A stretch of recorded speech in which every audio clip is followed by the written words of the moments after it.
So when we start talking about these moral virtues, and we've kind of dropped a lot of things actually about these moral virtues, even now talking about relationships. And one of the things I think about too is being present with your kids in the times that matter the most. There's a I know there's a thing called mom guilt of if a mom has to work and not there being the main nurture for her kids. I understand that.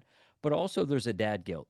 A dad who's connected to his kids and because he too is gone. There are going to be non-negotiables of overtime. And how would you suggest that a man to be present in the times that matter most? Do an hour, do a half a day, do a day, work up to some point where you can do several days or a week. But I think that that's, at least from my perspective as an older guy looking around the landscape of people in church or just even going out to restaurants and seeing couples and families, somebody, if not both, of the parents are on their freaking phone. And Mhm. that's not being there. That's not being present. That'd be a good, maybe easy way to start. And I would say that probably the number one obstacle for being present as a dad specifically, even as a husband, even as a friend, because the same thing I mean, we're talking about this from like the impact on kids, but the reality is the screen impacts every relationship because it is the very boundary. Like if we're in the same conversational space, it is a boundary between us. And at the end of the day, I mean,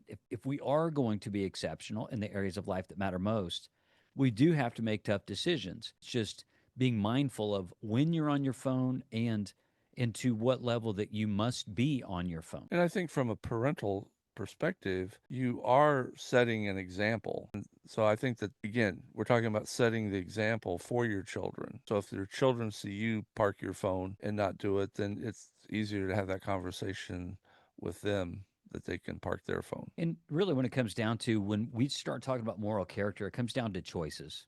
Yeah. It's making the right choices. This is just one example of a right choice to be present relationally, period.